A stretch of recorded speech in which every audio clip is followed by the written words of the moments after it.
تاکہ عام لوگوں تک قانونی معلومات پہنچائی جا سکے. ہم نے لیگل کلینکس ہولڈ کیے جہاں پہ اٹرنیز آتے ہیں فری. ہم نے کیسز ہنڈریڈز آف کیسز ٹیک کیے جن کے لیے ہم نے خدمت کر.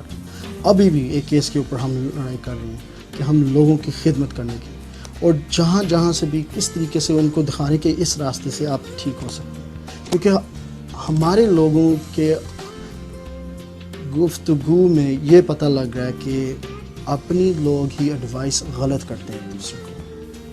امریکہ میں انگلش زبان سیکھے بغیر آپ اپنے آپ کو بہتر انداز میں پیش نہیں کر سکتے. انگریزی اس لیے اب ضروری ہو گیا کیونکہ جو سی آپ یہ کہہ سکتے ہیں پوری دنیا میں نا وہ یا تو سیکنڈ لینگویج ہے یا فرسٹ لینگویج ہے. یہ بہت امپورٹنٹ ہے کیونکہ بہت ساری چیزیں جو سی اسپیشلی امریکہ میں رہ کے اور بیان کرنا اور اپنے حقوق کے لیے لڑنے کے لیے اپنا سسٹم جاننے کے لیے بھی بہت ضروری ہے کہ ہمارے لوگ انگلش سیکھیں اور سٹیزنشپ لیں اور سٹیزنس بنیں. پھر ہی ہم اپنے ووٹ کے ساتھ اختیار کر سکتے ہیں ہمارے حقوق کے, ہمیں ہمارے رائٹس چاہیے. اس کو سکھانے کا بیڑا بھی کوپو نے اٹھایا. سب سے پہلے ہم نے جب دروازے کھولے تھے اس دفتر کے, ہم نے ایک صرف سائن لکھا ہوا تھا انگلش کی کلاسز فری آ کے لیں. تو ہمارے پاس 300 سے زیادہ لوگ صرف انگلش سیکھنے کے لیے آئے اور کمپیوٹر سیکھنے کے لیے آئے. اور اس میں سے کئی اور آلموسٹ میرے خیال 1000 لوگوں کو ہم نے لیگل ریپرزنٹیشن کے لیے ہیلپ کی ہے.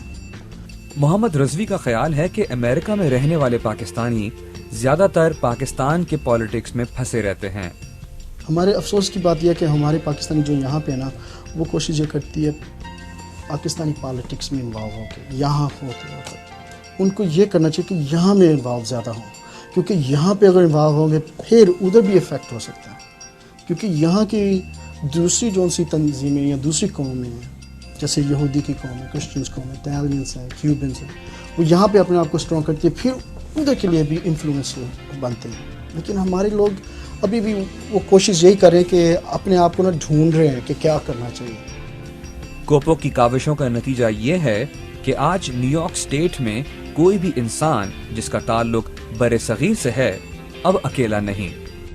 ہم اپنے لوگوں کو بتا رہے ہیں کہ سٹیزنشپ لیں, سٹیزنز بنیں اور میک شور کریں کہ آپ ووٹ کریں, جو مرضی ہو ووٹ کریں, کیونکہ وہ دیکھتے ہیں کہ ووٹنگ کون کر رہے ہیں. محمد رضوی کا کہنا ہے کہ کسی بھی ملک کا جھنڈا جلانے سے ہمیں کچھ حاصل نہیں ہوگا.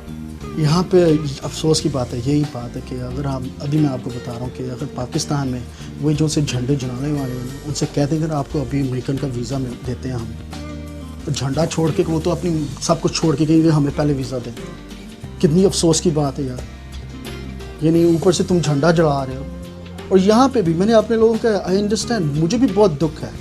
آپ کیا سمجھتے ہیں کالوں کو دکھ نہیں تھا کہ یہاں پہ آ کے ان کے ساتھ کیا زیادتی ہوئی ہیں, اٹیلینس کے ساتھ زیادتی ہوئی ہیں, یہودیوں کے ساتھ زیادتی ہوئی, لیکن وہ اپنے پاؤں ٹھیک کر کے وہ پھر اپنے حق کے لیے لڑیں. یہی تو خوبی ہے اس یہ کیا کہتے ہیں یونائٹڈ اسٹیٹس کی.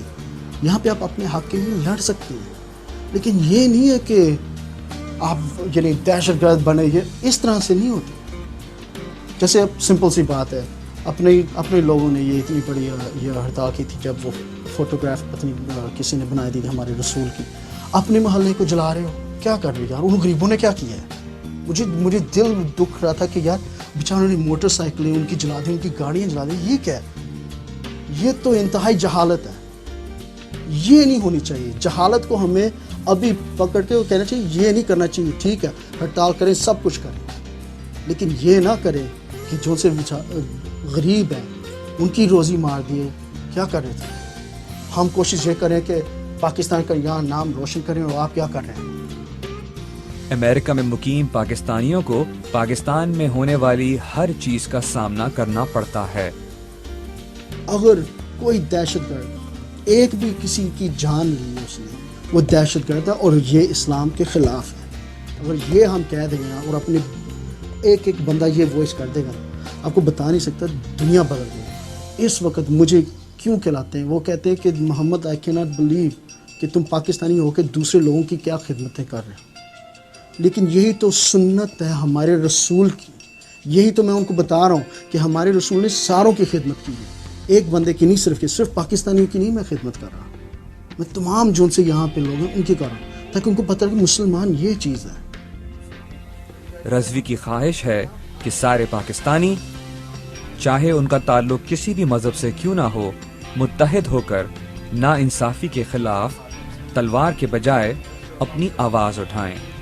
اس وقت اب یہ جو سی دنیا ہے نا، یہ چھوٹی ہو گئی ہے، اس لیے کیونکہ نیوز میڈیا یہاں پہ ہے، نیوز میڈیا انٹرنیٹ ہے، جہاں وہاں پہ آپ نے کسی کو آپ کیا کہہ سکتے ہیں، جیسے پاکستانی کرسچنس بولتے ہیں، میں آپ کو کیا بتاؤں، کرسچنس کے ساتھ نہیں کچھ کرنا چاہیے، وہ بھی ایک مخلوق ہے، وہ بھی ایک انسان ہے، انسانیت کی حیثیت کو ہمیں دیکھنا چاہیے، اور ہمیں یہی کرنا چاہیے کہ انسان کی حیثیت سے حق کے اوپر ہونا چاہیے، بے شک وہ اپنا کوئی مسلمان بھی غلط کام کرے، ہمیں کہنا چاہیے وہ غلط ہے، یہ نہیں، اس کے ساتھ نہیں دینا چاہیے، اس طرح نہیں ہونا چاہیے ہمیں۔